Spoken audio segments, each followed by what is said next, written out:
The boardroom fell silent as Marcus Chen stood up, switching effortlessly from Mandarin to Arabic, then to Russian. The smirk on CEO Richard Blackwell's face, the same man who had called Marcus just a translator, and mocked his worn shoes in front of everyone 3 months earlier, slowly dissolved into disbelief. If you're enjoying this incredible true story of redemption, hit that like button and subscribe to our channel for more inspiring tales of underdogs who changed their destiny through perseverance and hidden talents.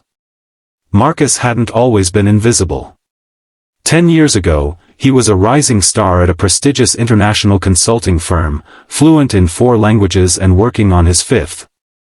His wife, Sophia, had been his college sweetheart, brilliant, ambitious, and his biggest supporter. They had dreams of traveling the world together, raising multilingual children, and eventually starting their own business. When their daughter Lily was born, everything seemed perfect. Then came the accident. A rainy night, a truck driver who fell asleep at the wheel, and Sophia was gone. Marcus was left with a 3-year-old daughter, overwhelming grief, and a life that had shattered into unrecognizable pieces. His in-laws blamed him for the accident. They had been driving home from a dinner he had insisted on attending despite the weather. The guilt and their accusations drove a wedge between them, cutting Lily off from her maternal grandparents. In the years that followed, Marcus stepped back from his career trajectory to focus on raising Lily.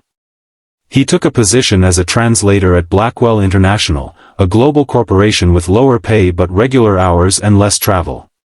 While his colleagues climbed corporate ladders, Marcus spent his evenings helping with homework, attending dance recitals, and studying languages during the precious few hours after Lily went to sleep. It became his therapy. Immersing himself in new vocabulary and grammar structures kept his mind occupied when grief threatened to overwhelm him. By the time Lily turned 9, Marcus had become fluent in 9 languages: English, Mandarin, Spanish, French, German, Russian, Arabic, Japanese, and Portuguese. His colleagues barely noticed. To them, he was just the quiet single dad who worked in the translation department, always leaving promptly at 5, never joining happy hours, and wearing the same 3 suits in rotation. Richard Blackwell had taken over as CEO 2 years earlier, young, Harvard-educated, and ruthlessly ambitious. He had a reputation for cutting dead weight and rewarding those who mirrored his work-all-hours mentality. During his first company-wide meeting, he had pointed to Marcus as an example of employees who lacked hunger. "Some people are content to hide in the background," Blackwell had announced to the packed auditorium. "Like our friend here in the translation department. Nice shoes, by the way," he added, gesturing to Marcus's worn leather Oxfords that had been resoled twice. The room had filled with uncomfortable laughter while Marcus sat frozen, humiliation burning through him. That night, Lily had found him staring at job listings on his laptop. "Are you okay, Dad?" she asked, her perceptive eyes, so like her mother's, seeing right through him. "Just thinking about making a change, sweetheart," he replied. "Because of what that mean man said?" Lily asked. At 9, she was observant beyond her years. "You always tell me that what matters is who we are, not what people think of us." Marcus had smiled, pulling her into a hug. "When did you get so wise?" The next morning, Marcus continued his work as usual, translating documents, sitting in on occasional calls when needed, and keeping his head down. But something had shifted inside him. He began volunteering for more challenging assignments and making subtle suggestions about international communications that went largely ignored. The opportunity came 3 months after the public humiliation. Blackwell International was on the verge of their biggest deal ever, a potential $1 billion merger with a consortium of companies from China, Russia, and the Middle East. The negotiations had been tense, with cultural misunderstandings threatening to derail everything. The company had hired expensive translators and cultural consultants, but trust was breaking down rapidly. Marcus had been assigned to translate some minor documents related to the deal. While working late one night, Lily was at a sleepover. He noticed critical errors in the translation of the main contract.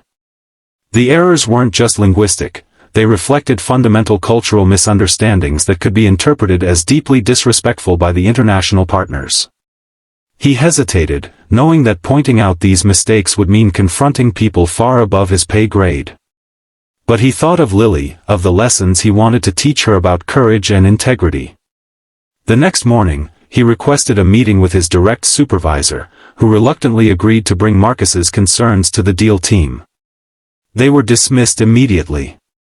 "Tell your translator to stick to his lane," was the response. 2 days later, the international delegation arrived for what was supposed to be the final signing. Marcus was asked to be on standby in case of minor translation needs. He sat in the back of the boardroom, watching as tensions escalated. The Chinese representatives were becoming increasingly cold, the Russians openly suspicious, and the Middle Eastern partners exchanging concerned glances. Marcus could see exactly what was happening, the cultural nuances being missed, the subtle signals of disrespect in body language and phrasing that the expensive translators were either missing or choosing to ignore. When one of the Russian partners made a comment that was mistranslated in a way that completely changed its meaning, Marcus couldn't stay silent any longer. He stood up, cleared his throat, and addressed the room in perfect Russian, explaining the misunderstanding. Then he switched to Mandarin to clarify a point to the Chinese delegation, followed by Arabic for the Middle Eastern partners. The room fell silent as Marcus moved between languages with ease, bridging cultural gaps and clearing up misunderstandings that had been building for weeks. Richard Blackwell watched in stunned silence as this employee he had publicly mocked single-handedly salvaged the crumbling deal. For 3 hours, Marcus facilitated a conversation that transformed the atmosphere from hostile suspicion to cautious optimism. By the end of the day, the framework for moving forward had been established, with Marcus requested by name to oversee all future communications. As the international partners left, expressing their newfound confidence in the partnership, Blackwell approached Marcus. "I had no idea," he said, his usual arrogance replaced by genuine surprise. 9 languages? "Yes," Marcus replied simply. "I study while my daughter sleeps." "Why didn't you ever say anything? You could have been leading our international division." Marcus looked at him steadily. "I did try to contribute. But in this company, people only listen to those who look and act a certain way." The aftermath was swift. Marcus was promoted to Director of International Relations with a salary that tripled his previous earnings. The $1 billion deal was successfully completed 3 months later, with Marcus as the key liaison between all parties. His new position came with flexibility that allowed him to maintain his commitment to being present for Lily. On the evening after the deal was finalized, Marcus took Lily out for ice cream to celebrate. "Are you going to be famous now, Dad?" she asked, chocolate smeared on her cheek. Marcus laughed. "Hardly. But things will be a little different. We might be able to take that trip to Japan you've been asking about." "Cool!" Lily exclaimed. Then, more seriously, "I'm proud of you, Dad. Not because of the promotion, but because you stood up for yourself." Marcus felt tears prick his eyes. "I had a good teacher," he said, tapping her nose. 6 months later, Marcus established a scholarship fund in Sophia's name for single parents pursuing language studies.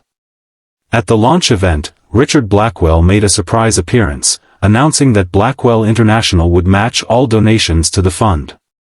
"I learned an important lesson from Marcus," Blackwell told the gathered crowd. "True leadership isn't about who speaks the loudest or wears the most expensive shoes. It's about the quiet dedication that builds expertise, the integrity to speak up when it matters, and the courage to stand your ground even when no one believes in you." As Marcus listened, he felt Lily's small hand slip into his. He thought of Sophia, of how proud she would be of the life they had built from the ashes of tragedy.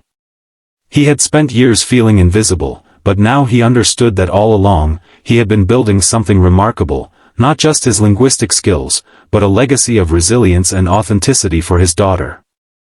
The story of the single dad who saved $1 billion deal spread throughout the business world.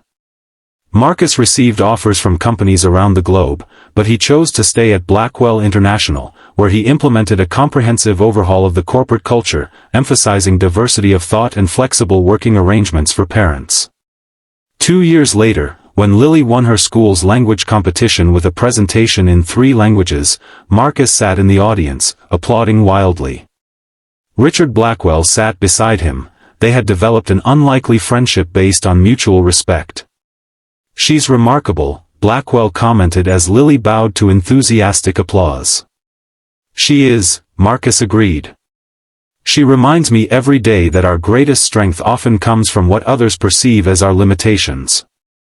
As they left the auditorium, Lily running ahead with her friends, Blackwell noticed Marcus's shoes, the same worn Oxfords he had mocked years earlier.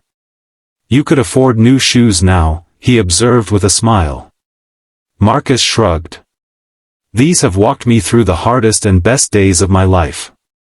Some things are worth keeping, even when they're a little worn around the edges." That evening, as Marcus helped Lily practice her Mandarin homework, his phone buzzed with a message. It was from Sophia's parents, reaching out after years of silence. They had seen a feature about Marcus in a business magazine and wanted to reconnect with their granddaughter. Another bridge to build, another relationship to heal through patience and understanding. Marcus looked at his daughter, so absorbed in forming Chinese characters with careful precision, and felt a profound sense of peace. The journey had been harder than he could have ever imagined, but here they were, not just surviving, but thriving. His languages had saved a billion-dollar deal, yes, but more importantly, they had helped him build a life of meaning from the fragments of his broken dreams. If this story touched your heart, don't forget to like this video and subscribe to our channel. Remember that your unique skills and perseverance matter, even when others fail to see your worth. Sometimes, the qualities that make you different are exactly what the world needs most.